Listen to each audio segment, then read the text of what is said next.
Amém, a glória a Deus. Vamos continuar aqui. O tempo do fim. Muitos estudiosos têm buscado nas escrituras sinais evidentes que marquem efetivamente o tempo da volta de Cristo. O fato é que muitos destes argumentos são apenas especulações infundadas. Grande é a diversidade de pensamento quanto aos sinais da vinda de Cristo, ou mesmo do arrebatamento da igreja. O que procuremos tratar neste capítulo serão pontos chaves que marcam e denunciam o tempo do fim, ou seja, fatos e características que indicam biblicamente como estaria a sociedade, a igreja, até meio político no tempo próximo à vinda do Senhor. Mateus 24.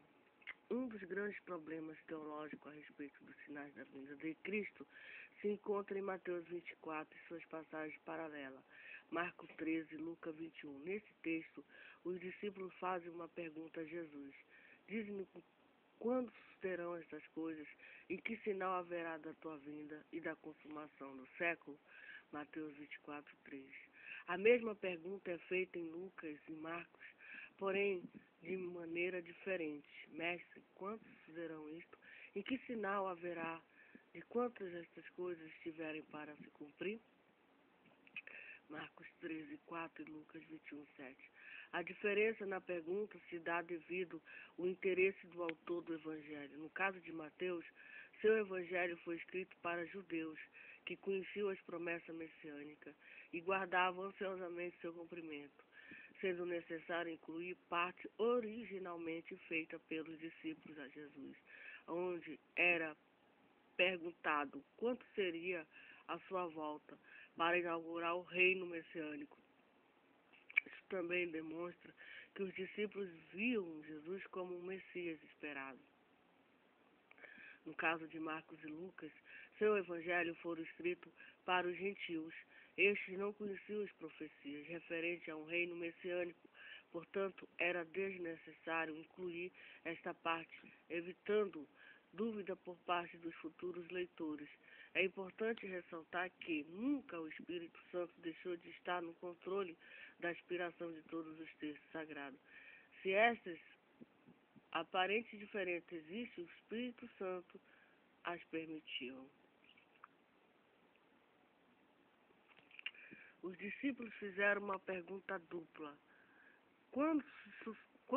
Primeiro, quando sucederão essas coisas? Segundo, o que sinal haverá da tua vinda e da consumação do século?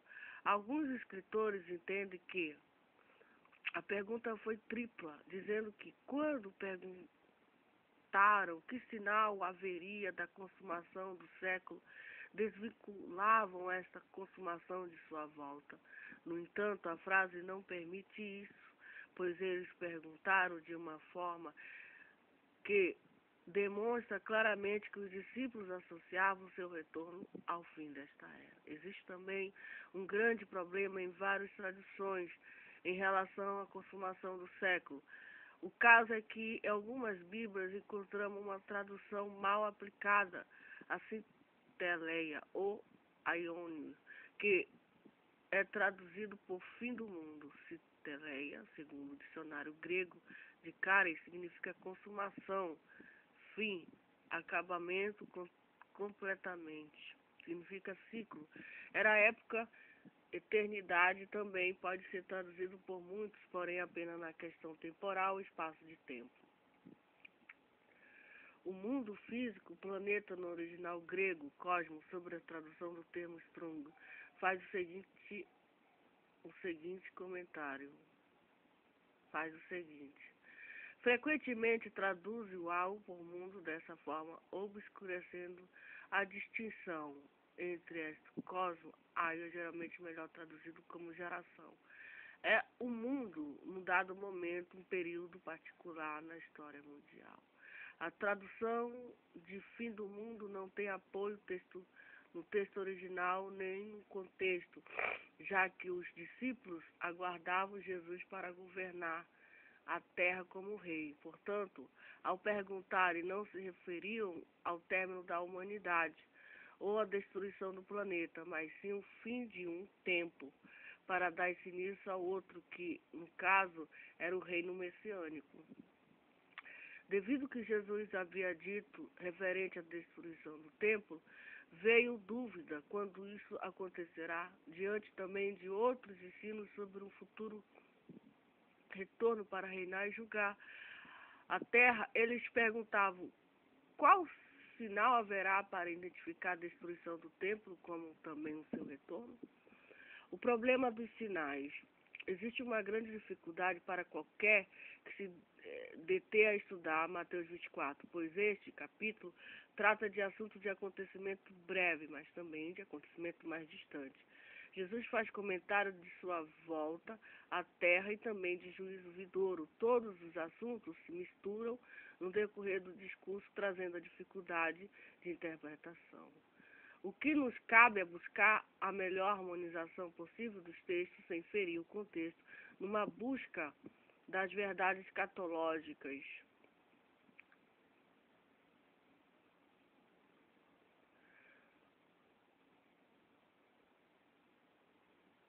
Existem basicamente 3 teorias a respeito dos sinais de Mateus 24, 15, que são: os sinais apontam apenas para a destruição de Jerusalém. Esta é defendida pelos arminianistas, que dizem que os sinais, a resposta de Jesus a respeito da destruição do templo e a da cidade, a qual se cumpriu no ano 70 depois de Cristo. O fato de Jesus iniciar sua resposta aos discípulos dando-lhes sinais, isso não indica que este se refere à destruição do templo, já que a pergunta também era com respeito à sua volta. Também podemos destacar que predições feitas por Jesus não se cumpriram naquele tempo, como, por exemplo, terremotos em grandes escalas, guerras mundiais e muitos menos a pregação do Evangelho em todo o mundo, vindo após isso o fim. Portanto, é impossível afirmar que os sinais indicam a destruição de Jerusalém. Mas está tendo muitas guerras, está tendo muitos terremotos com proporções gigantescas. E o Evangelho está sendo pregado através da televisão, da internet, do rádio, que atingem muita gente. Os sinais apontam para o arrebatamento da igreja. O pecado está aumentando, a iniquidade multiplicando. Tudo isso é um sinal da parte de Deus.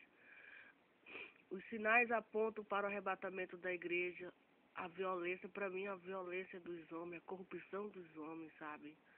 Tudo isso que a gente está vendo no Datena, no Brasil Gente, no Cidade Alerta, esses programas que cobrem esses homicídios, esses assassinatos de 1º, 2º, 3º grau, para mim isso aí é um grande sinal que Jesus está voltando. As tentações, as perseguições, os tempos difíceis, o abandono da palavra de Deus.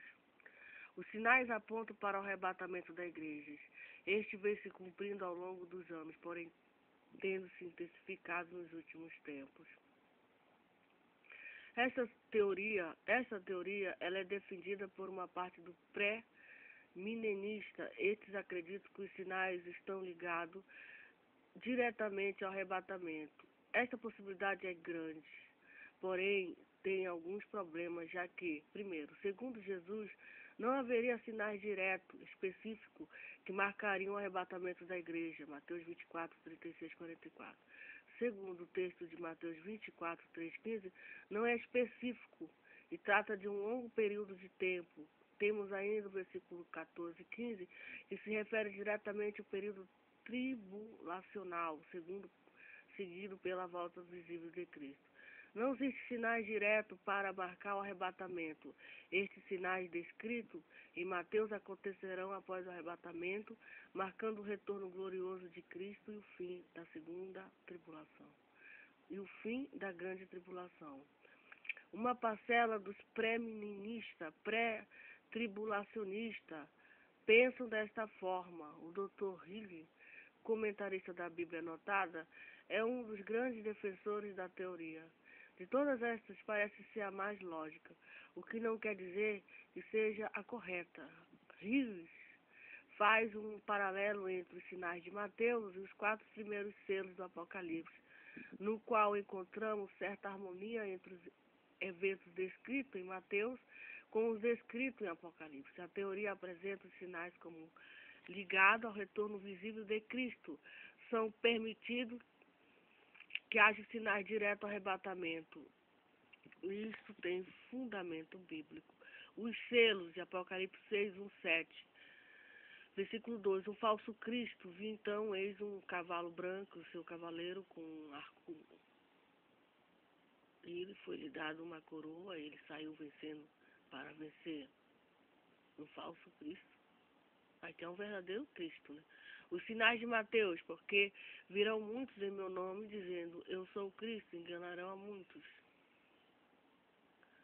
E saindo outro cavalo vermelho, e o seu cavaleiro foi-lhe dado tirar a paz da terra, para que os homens se matassem uns aos outros, também lhe foi dado uma grande espada. Certamente ouvireis falar de guerras e rumores de guerra.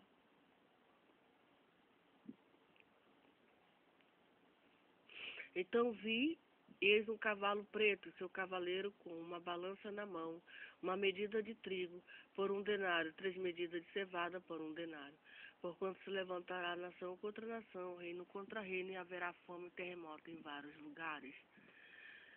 E olheis um cavalo amarelo, e o seu cavaleiro sendo este chamado Morte.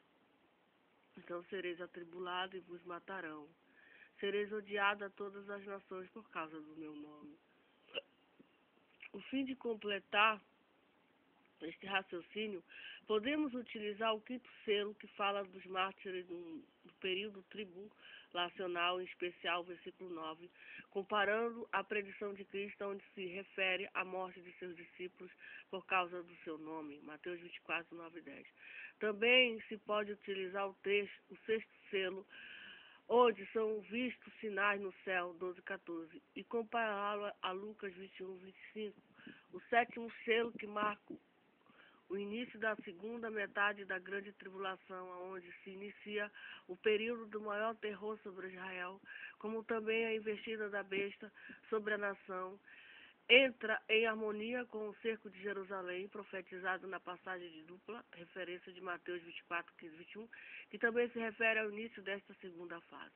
É importante ressaltar que, independentemente desses sinais não estarem ligados diretamente ao arrebatamento, a sua pregação pode servir de indicador para demonstrar sua proximidade e, como Jesus disse, Mateus 24, 31, 32. Aprendei, pois, a parábola da figueira. Quando já os seus ramos se renovam e as folhas brotam, sabeis que está próximo o verão. Assim também vós, quando virdes todas estas coisas, sabeis que está próximo às portas. Os sinais do tempo do fim. 4.2. Independentemente dos sinais de Mateus serem ou não indicadores do arrebatamento, temos outros sinais nas Escrituras que apontam para o tempo do fim. Muito mais que identificam proximidade da volta de Jesus. Revelam aspectos sociais, morais e religiosos que aconteceriam justamente no tempo que o Senhor Jesus voltaria. Buscaremos na epístola referência de como estaria a igreja e o mundo no tempo das suas manifestações. É certo que estes sinais não estão apenas no tempo do fim, mas sim por todo o decorrer da história da igreja. O que os escritores queriam deixar claro é que no fim dos tempos, estes sinais se tornariam evidentes e corriqueiros. Apostasia. Ora, o Espírito afirma que expressamente que nos últimos tempos alguns apostatarão da fé. 1 Timóteo 4:1. O apóstolo Paulo é enfático ao dizer isto. O fato é que o início do cristianismo foi marcado por alguns movimentos locais que traziam variações ao cristianismo recém-inaugurados. As comunidades cristãs que se formam eram lideradas muitas vezes por pessoas que tinham um conhecimento muito limitado a respeito de Cristo. Não havia palavra escrita, portanto, muito do que diziam não era bem a verdade. No entanto, o que Paulo quer dizer a Timóteo é referente aos últimos tempos. É claro que Timóteo não necessitava desta advertência. Isso porque ela era para o tempo do fim, ou melhor, para a igreja que veria esta época. A tradução da apostasia, a tradução de apostasia no grego é revolta, rebelião, afastamento doutrinário e religioso. Podemos dizer que no sentido da fé significa o desvio ou afastamento de um propósito definido que é o de servir a Deus. Podemos encarar a apostasia como desertor da fé. A palavra traduzida para o divórcio no grego é uma palavra derivada da apostasia. Daí então dá para nos termos uma ideia mais clara do que apostatar da fé é divorciar-se de Deus. Misericórdia, né?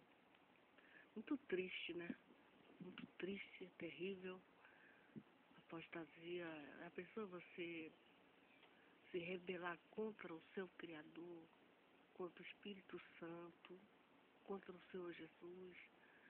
É terrível. Terrível que o Senhor me livre dessa desgraça, dessa perdição, de me rebelar contra Cristo, contra o sacrifício, contra a palavra. É muito triste mesmo, mas o que vai acontecer está escrito, profético. E só nos resta chorar e a lamentar diante de uma realidade dessa. Amém? Uma perdição dessa, não tem outra palavra, uma perdição dessa, depois de tudo que Jesus fez, todo o trabalho, todo o sacrifício que Jesus fez, e nós temos a faca e o queijo e a faca na mão, e nós, enfim, é muito triste.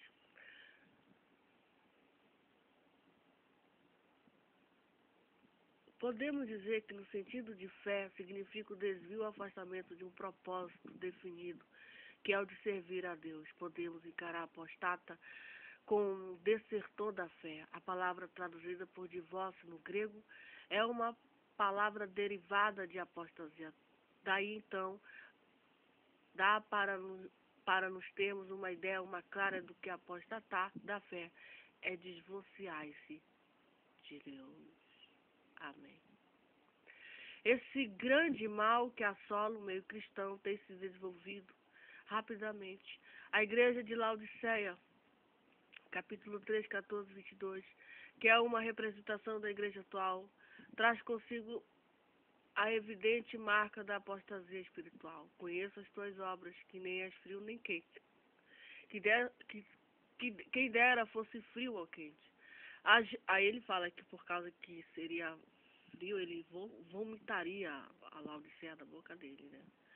A generalização dos desvios doutrinários por obedecer a espíritos enganadores e a ensinos de demônio, pela hipocrisia dos que falam mentiras e que têm cauterizado a própria consciência. Paulo dá o motivo da apostasia, os desvios doutrinários. Hoje, o estado da frieza e de indiferentismo toma conta das igrejas, que se tornam cada dia mais politizadas e menos espirituais, mais humanista e menos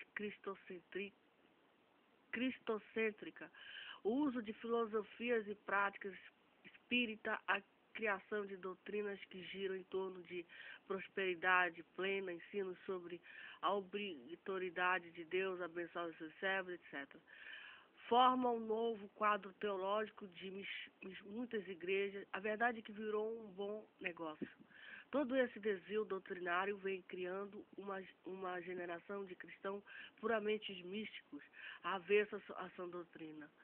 Nunca a Igreja de Jesus Cristo esteve numa situação como a atual, onde se perdeu o padrão bíblico para o cristão. Isso se torna uma evidência marcante, pois o apóstolo diz que nos últimos tempos a Igreja estaria como está hoje.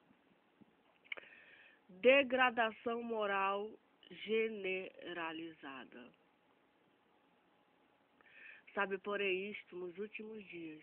Sobrevirão tempos difíceis, pois os homens serão egoístas, avarentos, jactanciosos, arrogantes, blasfemadores, desobedientes aos pais, ingratos, irreverentes, desafeiçoados, implacáveis, caluniadores, sem domínio de si, cruéis, inimigos do bem, traidores, atrevidos, enfatuados, mal amigos dos prazeres que amigos de Deus. 1 Timóteo 3:1-4. Este texto da apostasia a Timóteo tem uma relação muito estreita com Romanos 1:28.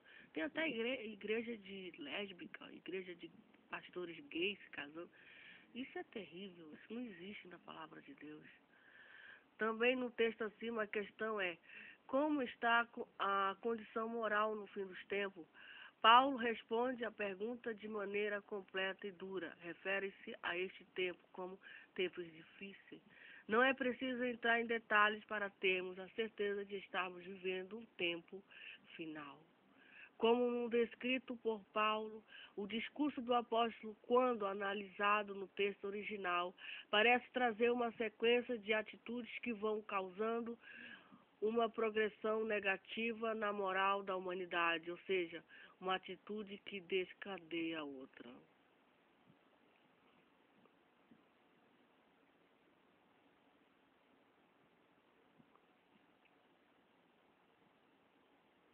Paulo começa com a base de toda a degradação moral, o amor a si mesmo, o amor ao dinheiro. Em muitas Bíblias nós encontramos a tradução egoístas e avarento, ou egoísta ou gananciosos, porém Paulo é mais claro que as traduções parecem apresentar, pois que ele quer dizer é que os homens serão amantes do ego e amantes do dinheiro, como encontrado apenas na versão em inglês. O que segue são consequências do egoísmo e da ganância. Traduzindo o texto de uma maneira mais clara, fica assim: saiba disso, nos últimos tempos virão tempos difíceis, pois os homens amarão a si próprios e amarão dinheiro, terão um coração vaidoso, arrogante, falarão mentira contra Deus, desobedientes aos pais e mães, ingratos, não cumpridores da religião, terão um coração duro e frio, serão difíceis de entrar em acordo, pois não honrarão as suas palavras. Falarão mentiras contra os outros, sem domínio de seus sentimentos e ações. São selvagens, sem amor para com os bons, traidores, agirão sem pensar, orgulhosos, amarão o prazer da carne mais do que a Deus.